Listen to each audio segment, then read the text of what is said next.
Hi guys, ഞാൻ ഇന്ന് എൻ്റെ ഫ്രണ്ടിൻ്റെ വീട്ടിൽ വരെ വന്നേക്കുവാണേ. ഇവളുടെ വീടിൻ്റെ ഒരു മെയിൻ അട്രാക്ഷൻ എന്ന് പറയുന്നത് ഈ ഫ്രണ്ടിൽ കാണുന്ന ഹരിതാഭയും പച്ചപ്പുവാ. കണ്ടോ, ആടുകൾ അങ്ങോട്ടും ഇങ്ങോട്ടൊക്കെ ഓടിക്കളിക്കുന്നു. അതുപോലെ തന്നെ ഇവിടെ ഒരു പട്ടിയുണ്ട്.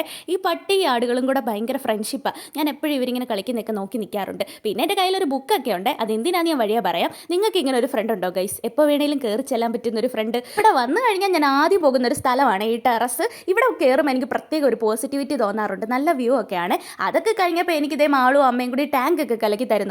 അപ്പോഴാണ് ഗൈസ് ഞാൻ അവിടെ റെഡ് വെൽവെറ്റിൻ്റെ ഐസ്ക്രീം ഇരിക്കുന്നത് കണ്ടത്. പെട്ടെന്ന് തന്നെ ഞാൻ അത് എടുത്തിട്ട് തുറന്ന് നോക്കിയപ്പോൾ അതിൽ പഞ്ചസാരയായിരുന്നു ഗൈസ്. Typical Malayali things. അങ്ങനെ അപ്പം തന്നെ ഞാൻ ശശിയായി. അങ്ങനെ ആ ചമ്മൽ മാറ്റാൻ വേണ്ടി ഞാൻ അതേ മാളു കലക്കിയ ടാങ്കൊക്കെ കുടിച്ചേ.